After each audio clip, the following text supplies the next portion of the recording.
能给他吃得好一点就吃得好一点，家珍的病可能会越来越重，也可能就这样了。回来的路上是凤霞背着家珍，我走在边上，心里是七上八下。家珍得了谁也治不了的病，我是越想越怕，这辈子这么快就到了这里。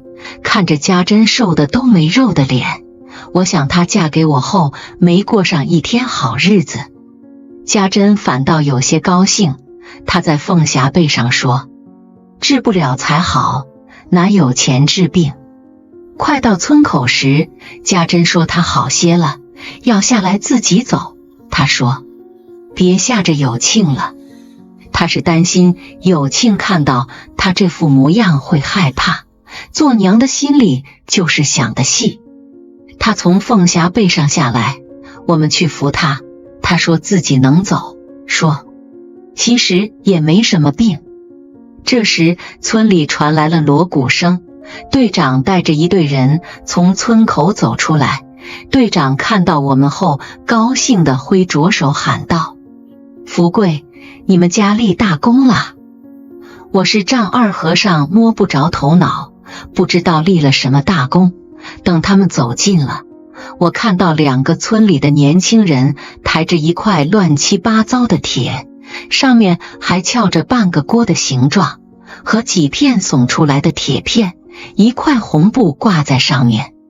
队长指指这烂铁说，你家把钢铁煮出来了，赶上这国庆节的好时候，我们上县里去报喜。一听这话我傻了，我还正担心着铜底煮烂了怎么去向队长交代，谁想到钢铁竟然煮出来了。队长拍拍我的肩膀说，这钢铁能造3颗炮弹，全部打到台湾去，1颗打在蒋介石床上，1颗打在蒋介石吃饭的桌上，1颗打在蒋介石家的洋棚里。说完，队长手一挥，10来个敲锣打鼓的人使劲敲打起来。他们走过去后，队长在锣鼓声里回过头来喊道，福贵，今天食堂吃包子，每个包子都包进了1头羊，全是肉。他们走远后，我问家珍，这钢铁真的煮成了？家珍摇摇头，她也不知道是怎么煮成的。我想着肯定是铜底煮烂时钢铁煮成的，要不是有庆出了个馊主意，往桶里放水，这钢铁早就能煮成了。等我们回到家里时，有庆站在屋前，哭得肩膀一抖一抖。他说，他们把我的羊宰了，2头羊全宰了。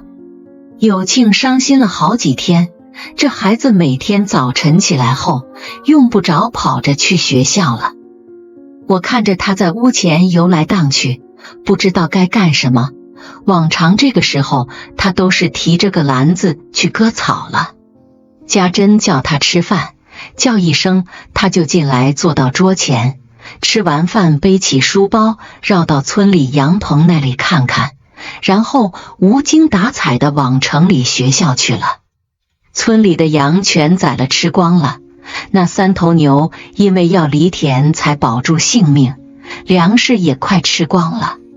队长说到公社去要点吃的来，每次去都带了10来个年轻人，打着10来根扁担，那样子像是要去扛一座金山回来，可每次回来仍然是10来个人10来根扁担，1粒米都没拿到。队长最后一次回来后说，从明天起食堂散伙了，大伙赶紧进城去买锅，还跟过去一样，各家吃各家自己的。当初砸锅凭队长一句话，买锅了也是凭队长一句话。食堂把剩下的粮食按人头分到各家，我家分到的只够吃3天。好在田里的稻子再过1个月就收起来了，怎么熬也能熬过这1个月。村里人下地干活，开始计工分了，我算是一个壮劳力，给我算10分，家珍要是不病，能算他8分，他一病只能干些轻活，也就只好算4分了。好在凤霞长大了，凤霞在女人里面算是力气大的，她每天能挣7个工分。家珍心里难受，她挣的工分少了1半，想不开，她总觉得自己还能干重活，几次都去对队长说她也知道自己有病，可现在还能干重活。她说等我真干不动了再给我记4分吧。队长一想也对，就对他说，那你去割稻子吧。家珍拿着把镰刀下到稻田里，刚开始割得还真快，我看着心想是不是医生弄错了。可割了1道，他身体就有些摇晃了，割第2道时慢了许多。我走过去问他，你行吗？他那时满脸是汗，直起腰来还埋怨我，你干你的，过来干什么？他是怕我这么一过去，别人都注意他了。我说，你自己留意着身体。他急了，说，你快走开。我摇摇头，只好走开。我走开后没过多久，听到那边扑通一声，我心想不好，抬头一看，家珍摔在地上了。我走到跟前，家珍虽说站了起来，可2条腿直哆嗦，她摔下去，石头碰着了镰刀，额头都破了，血在那里流出来。她苦笑着看我，我一句话不说，背起她就往家里去。家珍也不反抗，走了一段，家珍哭了，她说，福贵，我还能养活自己吗？能。我说，以后家珍也就死心了，虽然她心疼丢掉的那4个工分，想着还能养活自己，家珍多少还是能常常宽慰自己。家珍病后，凤霞更累了，田里的活一点没少干，家里的活她也得多干。好在凤霞年纪轻，一天累到晚，睡上一觉就又有力气有精神了。有庆开始帮着干些自留地上的活。有天傍晚我收工回家，在自留地除草的有庆叫了我一声，我走过去，这孩子手摸着锄头柄，低着头说，我学会了很多字。我说，好啊。他抬头看了我一眼，又说，这些字够我用一辈子了。我想这孩子口气真大，也没在意他是什么意思。我随口说，你还得好好学。他这才说出真话来，他说，我不想念书了。我一听脸就沉下了，说，不行。第12页。其实让有庆退学，我也是想过的，我打消这个念头是为了家珍。有庆不念书，家珍会觉得是自己病拖累他的。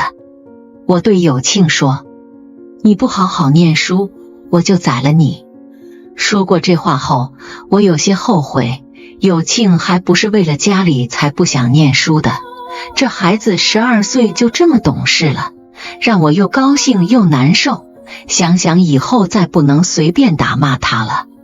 这天我进城卖柴，卖完了我花5分钱给有庆买了5颗糖，这是我这个做爹的第1次给儿子买东西，我觉得该疼爱疼爱有庆了。我挑着空担子走进学校，学校里只有2排房子，孩子在里面咿呀咿呀的念书，我挨个教室去看有庆。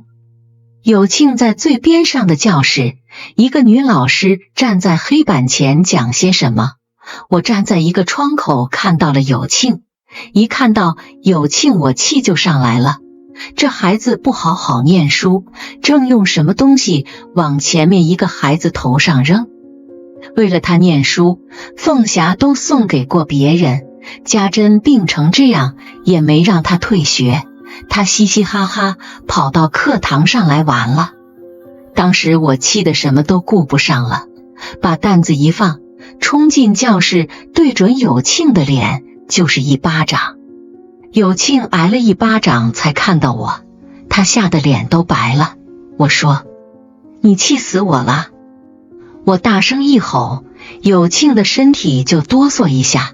我又给他一巴掌，有庆缩着身体，完全吓傻了。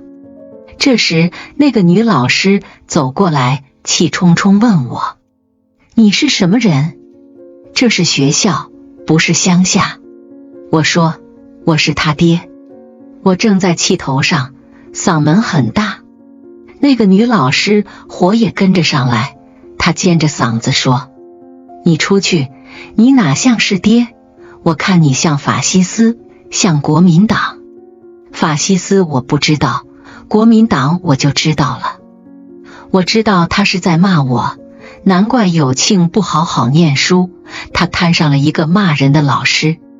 我说：“你才是国民党，我见过国民党，就像你这么骂人。”那个女老师嘴巴张了张，没说话，倒哭上了。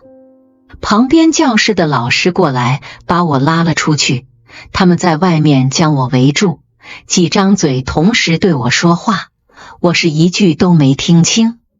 后来又过来一个女老师，我听到他们叫她校长，校长问我为什么打有庆，我一五一十的把凤霞过去送人，家珍病后没让有庆退学的事全说了。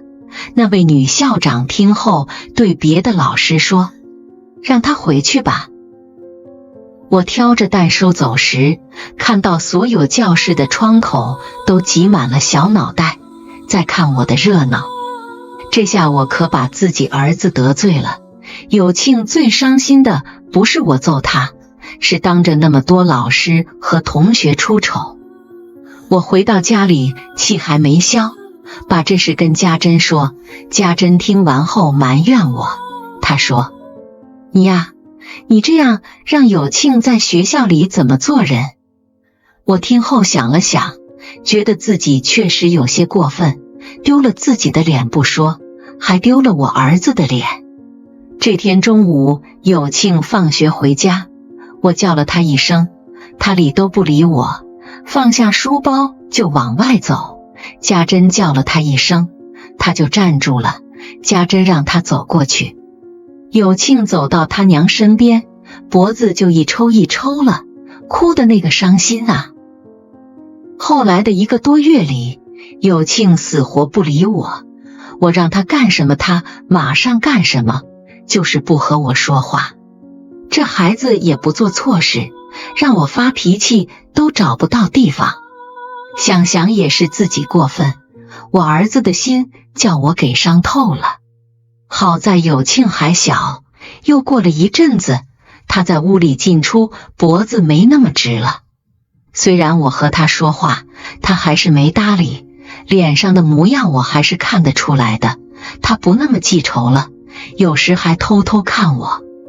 我知道他那么久不和我说话，是不好意思突然开口。我呢，也不急，是我的儿子总是要开口叫我的。食堂散伙以后，村里人家都没了家底，日子越过越苦。我想着把家里最后的积蓄拿出来，去买1头羊羔。羊是最养人的，能肥田，到了春天剪了羊毛还能卖钱。再说也是为了有庆，要是给这孩子买1头羊羔回来，他不知道会有多高兴。我跟家珍一商量，家珍也高兴，说你快去买吧。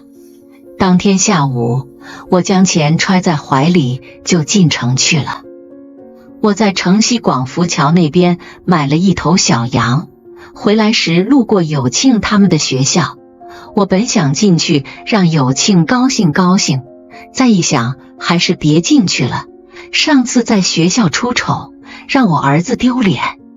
我再去，有庆心里肯定不高兴。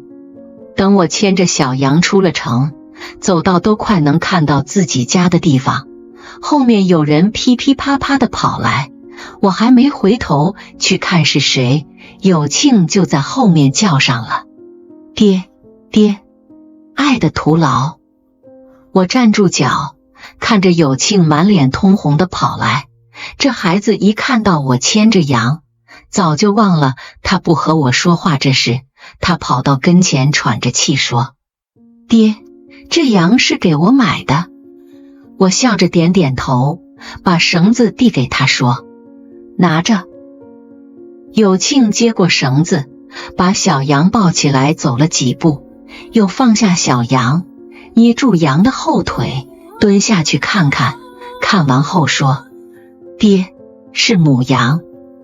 我哈哈地笑了，伸手捏住他的肩膀。有庆的肩膀又瘦又小，我一捏住，不知为何就心疼起来。我们一起往家里走去时，我说道：有庆，你也慢慢长大了，爹以后不会再揍你了，就是揍你也不会让别人看到。说完，我低头看看有庆，这孩子脑袋歪着，听了我的话，反倒不好意思了。家里有了羊，有庆每天又要跑着去学校了，除了给羊割草，自留地里的活他也要多干。没想到有庆这么跑来跑去，到头来还跑出名堂来了。城里学校开运动会那天，我进城去卖菜，卖完了正要回家，看到街旁站着很多人，一打听知道是那些学生在比赛跑步，要在城里跑上10圈。当时城里有中学了，那一年有庆也读到了4年级。城里是第一次开运动会，念初中的孩子和念小学的孩子都一起跑。我把空担子在街旁放下，想看看有庆是不是也在里面跑。过了一会，我看到一伙和有庆差不多大的孩子，一个个摇头晃脑跑过来，有2个低着脑袋跌跌撞撞，看那样子是跑不动了。他们跑过去后，我才看到有庆，这小家伙光着脚丫，2只鞋拿在手里，呼哧呼哧跑来了。他只有一个人跑来，看到他跑在后面，我想这孩子真是没出息，把我的脸都丢光了。可旁边的人都在为他叫好，我就糊涂了。正糊涂着，看到几个初中学生跑了过来，这一来我更糊涂了，心想这跑步是怎么跑的。我问身旁一个人，怎么年纪大的跑不过年纪小的？那人说，刚才跑过去的小孩把别人都甩掉了几圈了。我一听，他不是在说有庆吗？当时那个高兴啊，是说不出来的高兴，就是比有庆大4、5岁的孩子也被有庆甩掉了一圈。我亲眼看着自己的儿子光着脚丫，鞋子拿在手里，满脸通红，第一个跑完了10圈。这孩子跑完以后，反倒不呼哧呼哧喘气了，像是一点事情都没有，抬起一只脚在裤子上擦擦，穿上布鞋后又抬起另一只脚，接着双手背到身后，神气活现地站在那里，看着比他大多了的孩子跑来。我心里高兴，朝他喊了一声有庆。挑着空担子走过去时，我大模大样，我想让旁人知道我是他爹。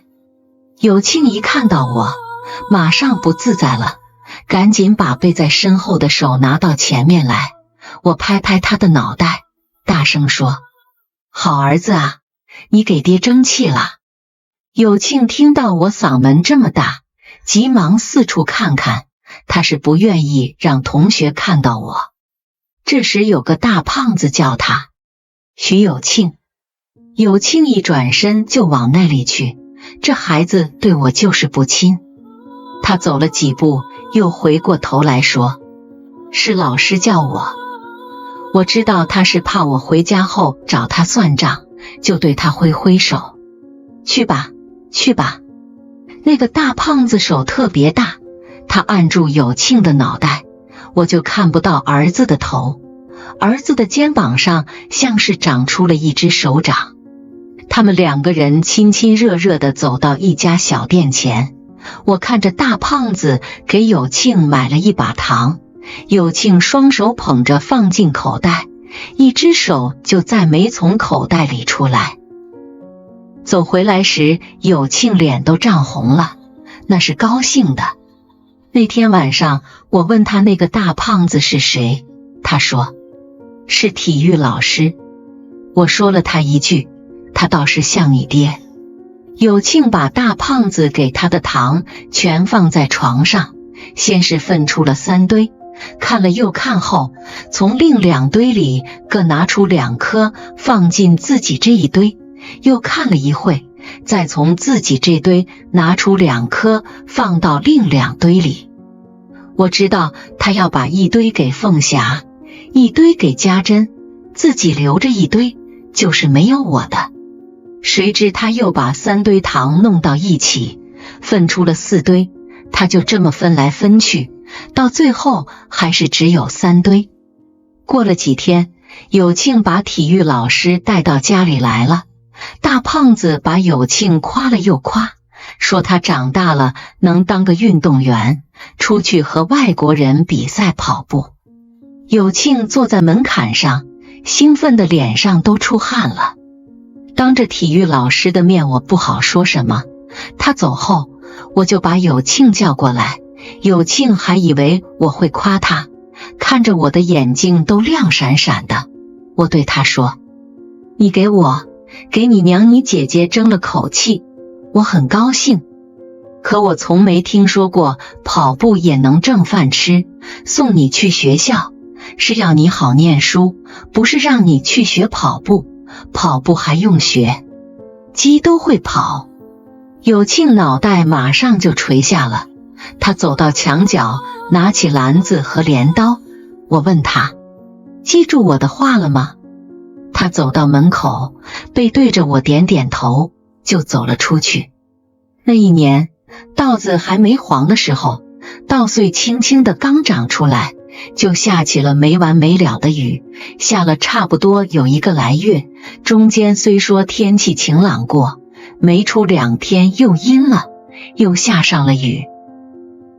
我们是看着水在田里积起来，雨水往上涨，稻子就往下垂，到头来一大片一大片的稻子全淹没到了水里。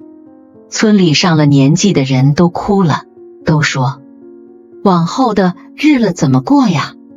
年纪轻一些的人想得开些，总觉得国家会来救济我们的。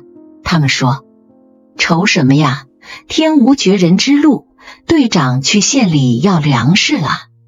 队长去了3次公社，1次县里，他什么都没拿回来，只是带回来几句话。大伙放心吧，县长说了，只要他不饿死，大伙也都饿不死。那1个月的雨下过去后，连着几天的大热天，田里的稻子全烂了。一到晚上，星号上倒星号是一片片的臭味，跟死人的味道差不多。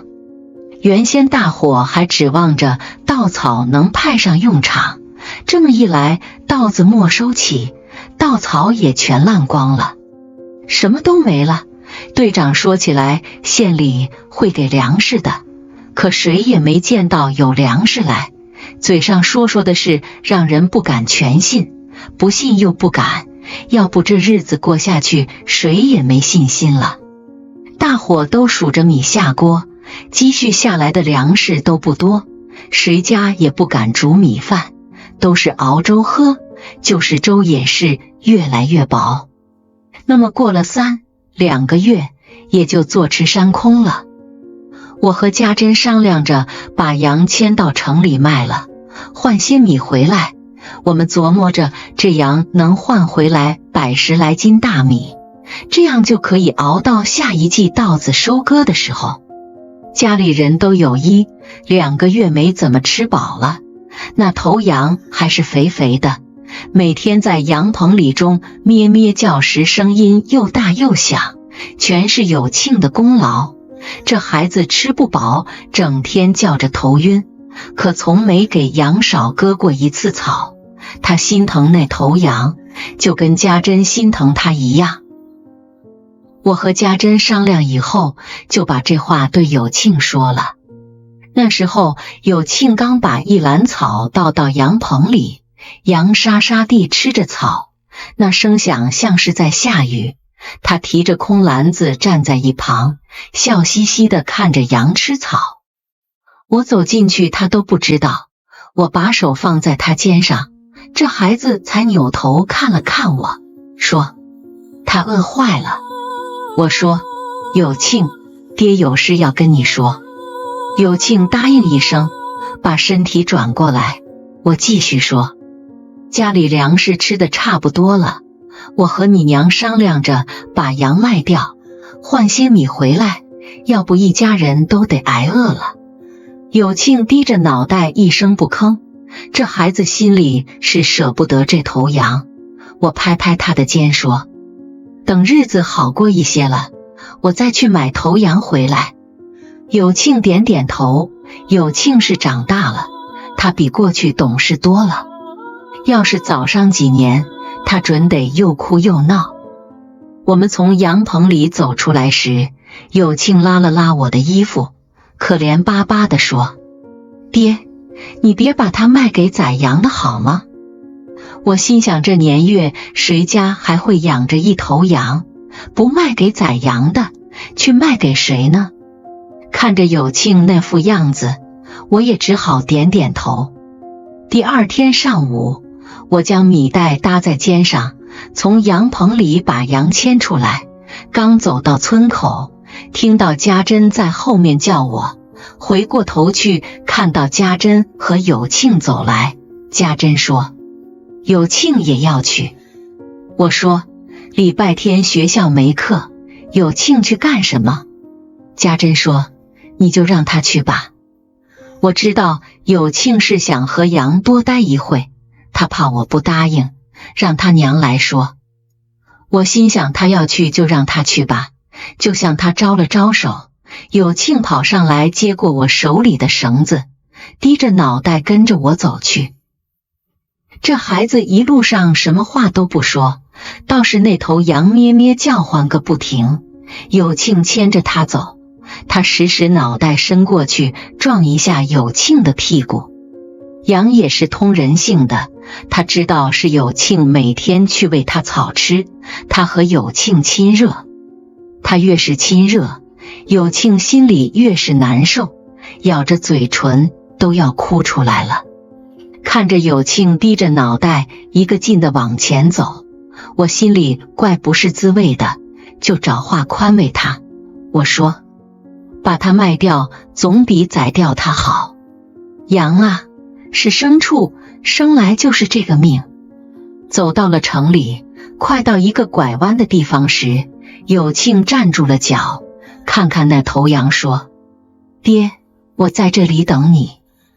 我知道他是不愿看到把羊卖掉，就从他手里接过绳子，牵着羊往前走。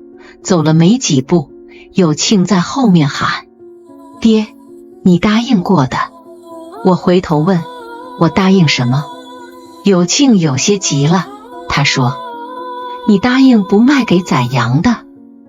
我早就忘了昨天说过的话，好在有庆不跟着我了，要不这孩子肯定会哭上一阵子。我说，知道。我牵着羊拐了个弯，朝城里的肉铺子走去。先前挂满肉的铺子里，到了这灾年连个肉屁都看不到了，里面坐着一个人，懒洋洋的样子。我给他送去一头羊，他没显得有多高兴。我们一起给羊上秤时，他的手直哆嗦。他说，吃不饱，没力气了，连城里人都吃不饱了。他说他的铺子有10来天没挂过肉了。他的手往前指了指，直到20米远的一根电线杆，说，你等着吧，不出1个小时，买肉的排队会排到那边。他没说错，才等我走开，就有10来个人在那里排队了。米店也排队，我原以为那头羊能换回100-10来斤米，结果我只背回家40斤米。我路过一家小店时，掏出2分钱给有庆买了2颗硬糖。我想有庆辛辛苦苦了1年，也该给他甜甜嘴。我扛着40斤大米往回走，有庆在那地方走来走去，踢着一颗小石子。我把2颗糖给他，他1颗放在口袋里，拨开另1颗放进嘴里。我们往前走去，有庆将糖纸叠得整整齐齐拿在手上，然后抬起脑袋问我：爹，你吃吗？我摇摇头说：你自己吃。我把40斤米扛回家，家珍一看米袋就知道有多少米，她叹息一声，什么话也没说。最难的是家珍，一家4张嘴，每天吃什么？愁得她晚上都睡不好觉。日子再苦也得往下熬，她每天提着篮子去挖野菜，身体本来就有病，又天天忍饥挨饿，那病真让医生说重了，越来越重，只能拄着根树枝走路，走上20来步就要满头大汗。别人家挖野菜都是蹲下去，他是跪到地上，站起来时身体直打晃。我见了心里不好受，星号运担心号，你就别出门了。安东尼与克利奥佩特拉，他不答应，拄着树枝往屋外走。我抓住他的胳膊一拉，他身体就往地上倒。家珍坐到地上呜呜地哭上了。他说：我还没死，你就把我当死人了。我是一点办法都没有。女人啊，性子上来了，什么事都干，什么话都说。我不让他干活，他就觉得是在嫌弃他。没出3个月，那40斤米全吃光了。要不是家珍算计着过日子，掺和着吃些南瓜叶、树皮什么的，这些米不够我们吃半个月。那时候村里谁家都没有粮食了，野菜也挖光了，有些人家开始刨树根吃了。村里人越来越少，每天都有拿着个碗外出去要饭的人。队长去了几次县里，回来时都走不到村口，一屁股坐在地上直喘气。在田里找吃的几个人走上去问他：队长，县里什么时候给粮食？队长歪着脑袋说：我走不动了。看着那些外出要饭的人，队长对他们说：你们别走了，城里人也没吃的。明知道没有野菜了，家珍还是整天拄着根树枝出去找野菜。有庆跟着他。有庆正在长身体，没有粮食吃，人瘦得像根竹竿。有庆总还是孩子，家珍有病，路都走不动了，还是到处转悠着找野菜。有庆跟在后面，老是对家珍说：娘，我饿得走不动了。家珍上哪儿去给有庆找吃的，只好对他说：有庆，你就去喝几口水填填肚子吧。有庆也只能到池塘边去咕咚咕咚地喝一肚子水来充饥了。凤霞跟着我，扛着把锄头去地里掘地瓜。那些田地不知道被翻过多少遍了，可村里的人还都用锄头去掘，有时干一天也只是掘出一根烂瓜藤来。凤霞也饿得慌，脸都青了，看他挥锄头时脑袋都掉下去了。这孩子不会说话，只知道干活。我往哪儿走，他就往哪儿跟。我想想，这样不行，我得和凤霞分开去挖地瓜。老凑在一起不是个办法。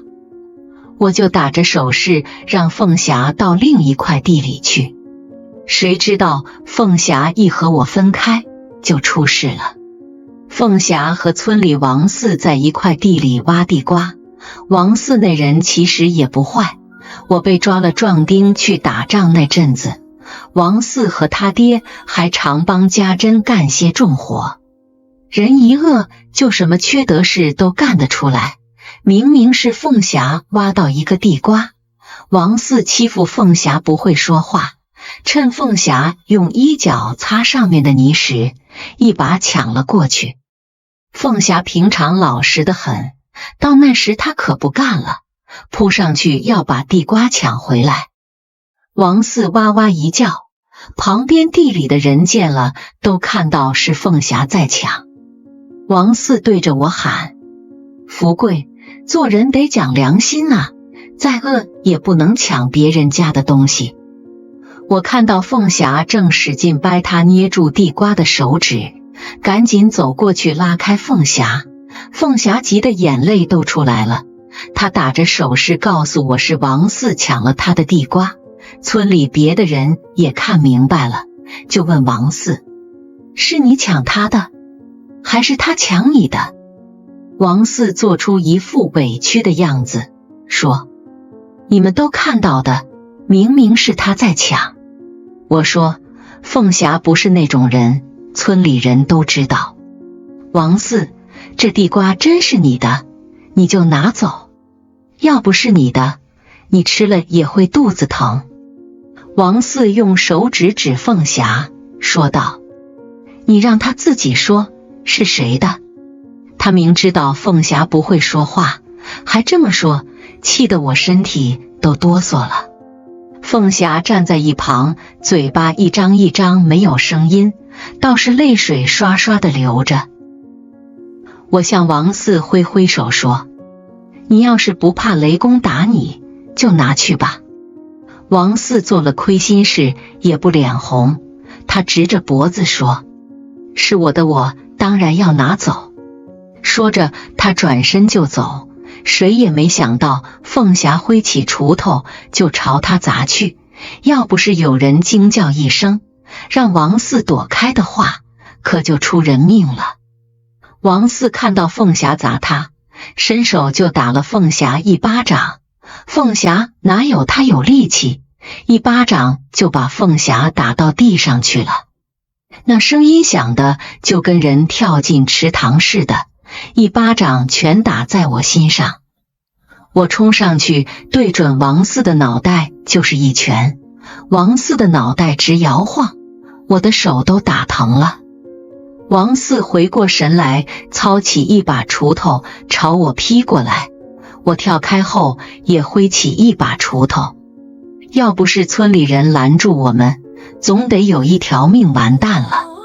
后来队长来了，队长听我们说完后骂我们：他娘的，你们死了，让老子怎么去向上面交代？骂完后，队长说：凤霞不会是那种人，说是你王四抢的也没人看见。这样吧，你们一家一半。说着，队长向王四伸出手，要王四把地瓜给他。王四双手拿着地瓜，舍不得交出来。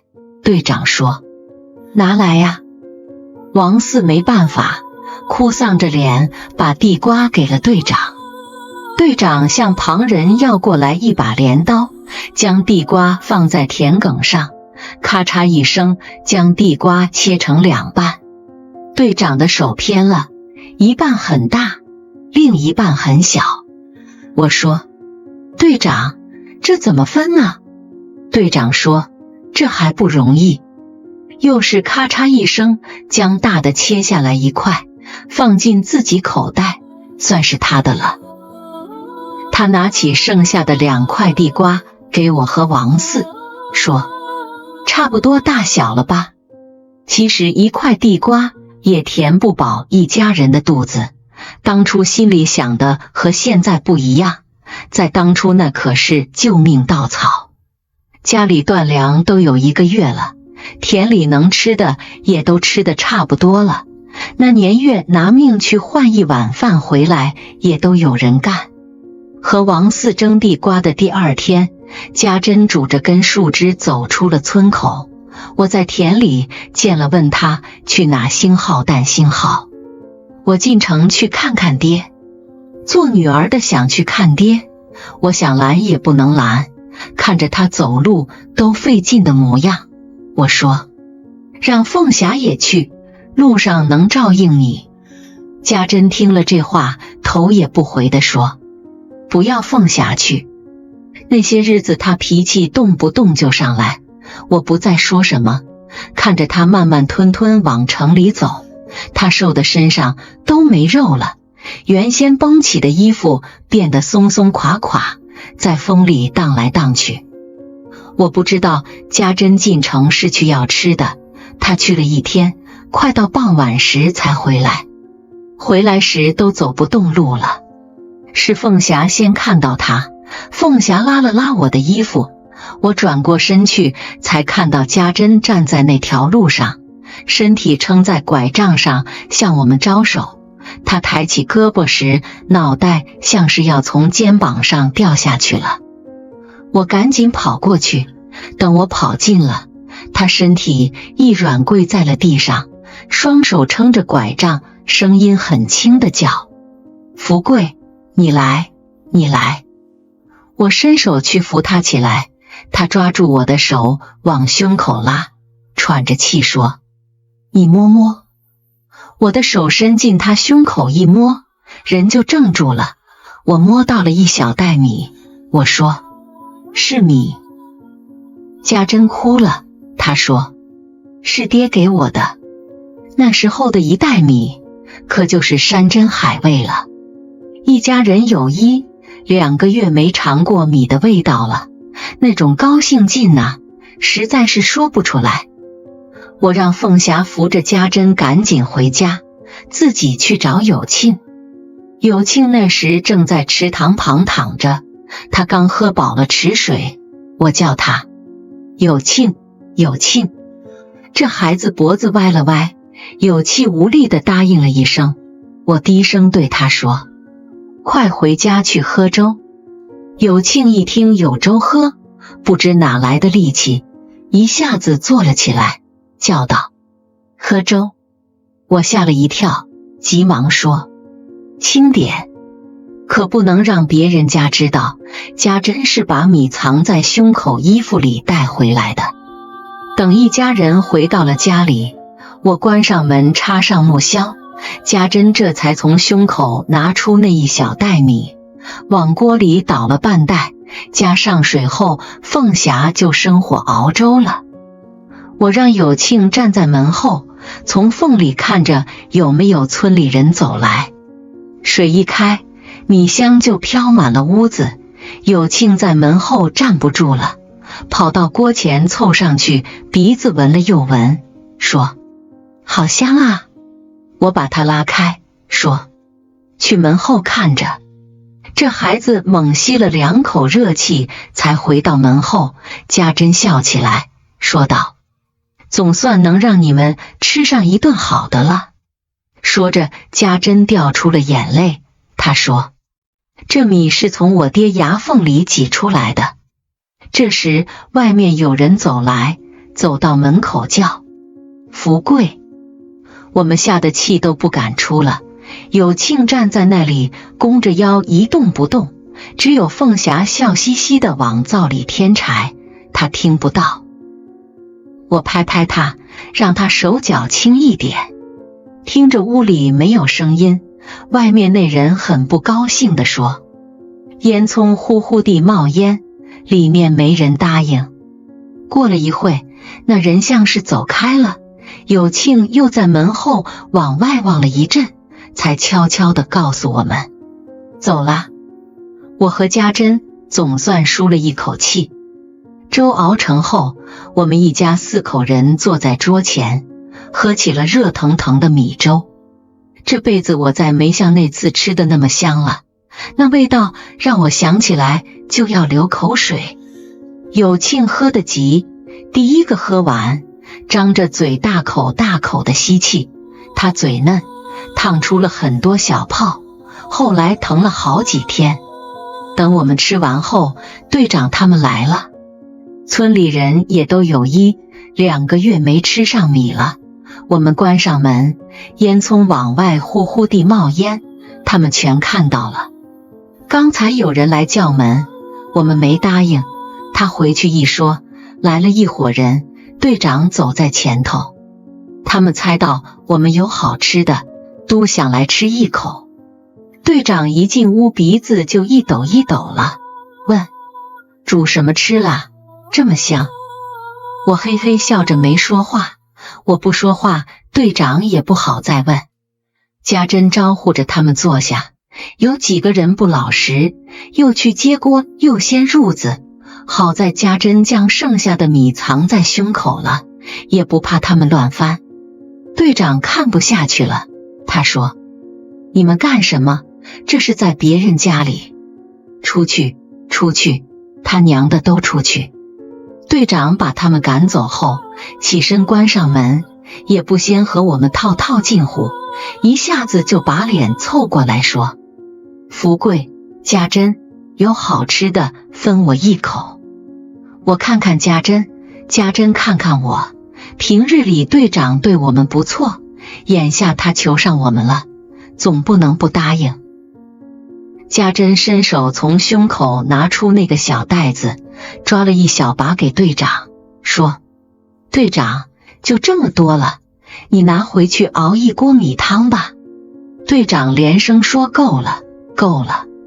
队长让家珍把米放在他口袋里，然后双手攥住口袋，嘿嘿笑着走了。队长一走，家珍眼泪马上就下来了，她是心疼那把米。看着家珍哭，我只能连连叹气。这样的日子一直熬到收割稻子以后，虽说是欠收，可总算又有粮食了，日子一下子好过多了。谁知家珍的病越来越重了，到后来走路都走不了几步，都是那灾年把她给糟蹋成这样的。家珍不甘心，干不了田里活，她还想干家里的活。她扶着墙到这里擦擦，又到那里扫扫。有一天她摔倒后，不知怎么爬不起来了。等我和凤霞收工回到家里，她还躺在地上，脸都擦破了。我把她抱到床上，凤霞拿了块毛巾给她擦掉脸上的血。我说：你以后就躺在床上。家珍低着头轻声说道：我不知道会爬不起来。家珍算是硬的，到了那种时候也不叫一声苦。她坐在床上那些日子，让我把所有的破烂衣服全放到她床边。她说：有活干心里踏实。她拆拆缝缝，给凤霞和有庆都做了件衣服，2个孩子穿上后看起来还很新。后来我才知道，她把自己的衣服也拆了。看到我生气，她笑了笑说：衣服不穿坏起来快。我是不会穿它们了，可不能跟着我糟蹋了。家珍说也给我做一件，谁知我的衣服没做完，家珍连针都拿不起了。那时候凤霞和有庆睡着了，家珍还在油灯下给我缝衣服，她累得脸上都是汗。我几次催她快睡，她都喘着气摇头，说是快了。结果针掉了下去，她的手哆嗦着去拿针，拿了几次都没拿起来。我捡起来递给她，她才捏住，又掉了下去。家珍眼泪流了出来，这是她病了以后第一次哭，她觉得自己再也干不了活了。她说：我是个废人了，还有什么指望？我用袖管给她擦眼泪，她瘦的脸上的骨头都凸了出来。我说她是累的，照她这样，就是没病的人也会吃不消。我宽慰她说，凤霞已经长大了，挣的工分比她过去还多，用不着再为钱操心了。家珍说，有庆还小啊。那天晚上，家珍的眼泪流个不停，她几次嘱咐我死后不要用麻袋包我，麻袋上都是死结，我到了阴间解不开，拿一块干净的布就行了，埋掉前替我洗洗身子。她又说，凤霞大了，要是能给她找到婆家，我死也闭眼了。有庆还小，有些事她不懂，你不要常去揍她，吓唬吓唬就行了。她是在交代后事，我听了心里酸一阵苦一阵。我对她说，按理说我是早就该死了，打仗时死了那么多人，偏偏我没死，就是天天在心里念叨着要活着回来见你们，你就舍得扔下我们。我的话对家珍还是有用的。第二天早晨我醒来时，看到家珍正在看我，她轻声说，福贵，我不想死，我想每天都能看到你们。家珍在床上躺了几天，什么都不干，慢慢的又有点力气了，她能撑着坐起来，她觉得自己好多了，心里高兴，想试着下地。我不让，我说，往后不能再累着了，你得留着点力气，日子还长着呢。那一年，有庆念到5年级了。俗话说是祸不单行，家珍病成那样，我就指望有庆快些长大。这孩子成绩不好，我心想别逼他去念中学了，等他小学一毕业，就让他跟着我下地挣工分去。谁知道家珍身体刚刚好些，有庆就出事了。那天下午，有庆他们学校的校长，那是县长的女人，在医院里生孩子时出了很多血，一只脚都跨到阴间去了。学校的老师马上把5年级的学生集合到操场上，让他们去医院献血。那些孩子一听是给校长献血，一个个高兴的像是要过节了。一些男孩子当场卷起了袖管。他们一走出校门，我的有庆就脱下鞋子，拿在手里就往医院跑，有4、5个男孩也跟着他跑去。我儿子第一个跑到医院，等别的学生全走到后，有庆排在第1位，他还得意地对老师说，我是第1个到的，奥瑟罗。结果老师一把把他拖出来，把我儿子训斥了一通，说他不遵守纪律。有庆只得站在一旁，看着别的孩子挨个去验血，验了10多个，没一个血对上校长的血。有庆看着看着有些急了，他怕自己会被轮到最后一个，到那时可能就献不了血了。他走到老师跟前，怯生生地说，老师，我知道错了。老师摁了一下，没再理他。他又等了2个进去验血。这时产房里出来一个戴口罩的医生，对着验血的男人喊，血呢？血呢？验血的男人说，血型都不对。医生喊，快送进来，病人心跳都快没了。有庆再次走到老师跟前，问老师，是不是轮到我了？老师看了看有庆，挥挥手说，进去吧。验到有庆血型才对上了，我儿子高兴的脸都涨红了。他跑到门口对外面的人叫道，要抽我的血了，抽一点血就抽一点。医院里的人为了救县长女人的命，一抽上我儿子的血就不停了。抽着抽着，有庆的脸就白了，他还硬挺着不说，后来连嘴唇也白了，他才哆嗦着说，我头晕。抽血的人对他说，抽血都头晕。那时候有庆已经不行了，可出来个医生说血还不够用。抽血的是个乌龟王八蛋，把我儿子的血差不多都抽干了。有庆嘴唇都青了，他还不住手，等到有庆脑袋一歪摔在地上，那人才慌了，去叫来医生。医生蹲在地上拿听筒听了听，说心跳都没了。医生也没怎么当回事，只是骂了一声抽血的，你真是胡闹，就跑进产房去救县长的女人了。那天傍晚收工前，邻村的一个孩子是有庆的同学，急冲冲跑过来，他一跑到我们跟前就扯着嗓子喊，哪个是徐有庆的爹？我一听心就乱跳，正担心着有庆会不会出事，那孩子又喊，哪个是他娘？我赶紧答应，我是有庆的爹。孩子看看我，擦着鼻子说，对，是你，你到我们教室里来过。我心都要跳出来了，他这才说，徐有庆快死了，在医院里。我眼前立刻黑了一下，我问那孩子，你说什么？他说，你快去医院，徐有庆快死了。我扔下锄头就往城里跑，心里乱成一团。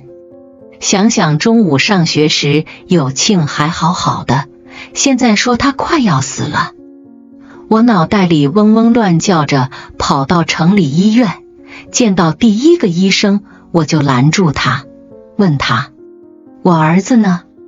医生看看我，笑着说，我怎么知道你儿子？我听后一怔，心想是不是弄错了，要是弄错可就太好了。我说终成眷属。他们说我儿子快死了，要我到医院。准备走开的医生站住脚看着我问，你儿子叫什么名字？我说叫有庆。他伸手直直走到尽头的房间说，你到那里去问问。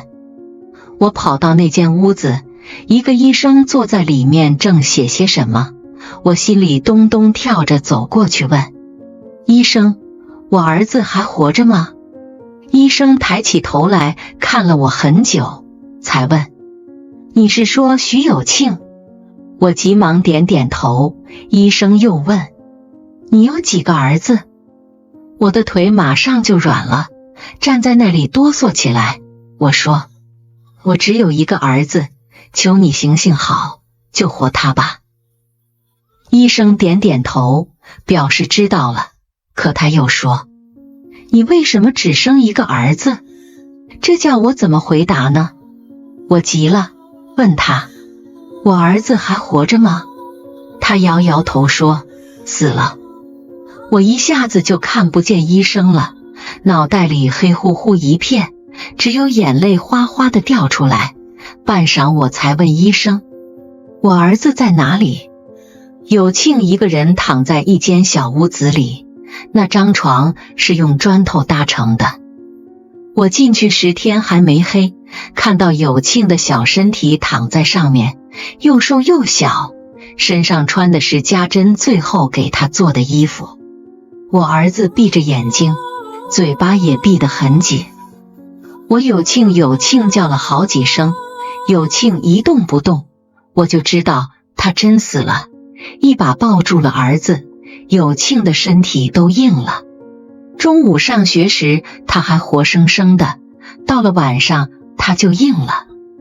我怎么想都想不通，这怎么也应该是两个人。我看看有庆，摸摸他的瘦肩膀，又真是我的儿子。我哭了又哭，都不知道有庆的体育教师也来了。他看到有庆也哭了，一遍遍对我说，想不到，想不到。体育老师在我边上坐下，我们两个人对着哭，我摸摸有庆的脸，他也摸摸。过了很久，我突然想起来，自己还不知道儿子是怎么死的。我问体育老师，这才知道有庆是抽血被抽死的。当时我想杀人了，我把儿子一放就冲了出去。冲到病房，看到一个医生就抓救住他，也不管他是谁，对准他的脸就是一拳。医生摔到地上乱叫起来，我朝他吼道：你杀了我儿子！吼完抬脚去踢他，有人抱住了我，回头一看是体育老师，我就说：你放开我！体育老师说：你不要乱来。我说：我要杀了他。体育老师抱住我，我脱不开身，就哭着求他：我知道你对有庆好，你就放开我吧。体育老师还是死死抱住我，我只好用胳膊肘拼命撞他，他也不松开，让那个医生爬起来跑走了。很多的人围了上来，我看到里面有2个医生，我对体育老师说：求你放开我。体育老师力气大，抱住我我就动不了，我用胳膊肘撞他，他也不怕疼，一遍遍地说：你不要乱来。这时有个穿中山服的男人走了过来，他让体育老师放开我，问我：你是徐有庆同学的父亲？我没理他，体育老师一放开我，我就朝一个医生扑过去，那医生转身就逃。我听到有人叫穿中山服的男人县长，我一想，原来他就是县长，就是他女人夺了我儿子的命。我抬腿就朝县长肚子上蹬了一脚，县长哼了一声，坐到了地上。体育老师又抱住了我，对我喊：那是刘县长。我说：我要杀的就是县长。抬起腿再去蹬，县长突然问我：你是不是福贵？我说：我今天非宰了你。县长站起来对我叫道：福贵，我是春生。他这么一叫，我就傻了。我朝他看了半晌，越看越像，就说：你真是春生。春生走上前来，也把我看了又看，他说：你是福贵。看到春生，我怒气消了很多，我哭着对他说：春生，你长高长胖了。春生眼睛也红了，说道：福贵，我还以为你死了。我摇摇头说：没死。春生又说：我还以为你和老全一样死了。一说到老全，我们2个都呜呜地哭上了。哭了一阵，我问春生：你找到大饼了吗？春生擦擦眼睛说：没有。你还记得？我走过去就被俘虏了。我问他：你吃到馒头了吗？他说：吃到的。我说：我也吃到了。说着我们2个人都笑了，笑着笑着我想起了死去的儿子，我抹着眼睛又哭了。春生的手放到我肩上，我说：春生，我儿子死了，我只有一个儿子。春生叹口气说：怎么会是你的儿子？我想到有庆还一个人躺在那间小屋里，心里疼得受不了。我对春生说：我要去看儿子了。仲夏夜之梦。我也不想再杀什么人了，谁料到春生会突然冒出来。我走了几步，回过头去对春生说：春生，你欠了我一条命，你下辈子再还给我吧。那天晚上我抱着有庆往家走，走走停停，停停走走，抱累了就把子放到背脊上，一放到背脊上心里就发慌，又把他重新抱到了前面。我不能不看着儿子。眼看着走到了村口，我就越走越难，想想怎么去对家珍说呢？有庆一死，家珍也活不长，家珍已经病成这样了。我在村口的田埂上坐下来，把有庆放在腿上，一看儿子，我就忍不住哭，哭了一阵，又想家珍怎么办？想来想去，还是先瞒着家珍好。我把有庆放在田埂上，回到家里，偷偷拿了把锄头，再抱起有庆，走到我娘和我爹的坟前，挖了一个坑，要埋有庆了，我又舍不得。我坐在爹娘的坟前，把儿子抱着不肯松手，我让他的脸贴在我脖子上，有庆的脸像是冻坏了，冷冰冰的压在我脖子上。夜里的风把头顶的树叶吹得哗啦哗啦响，有庆的身体也被露水打湿了。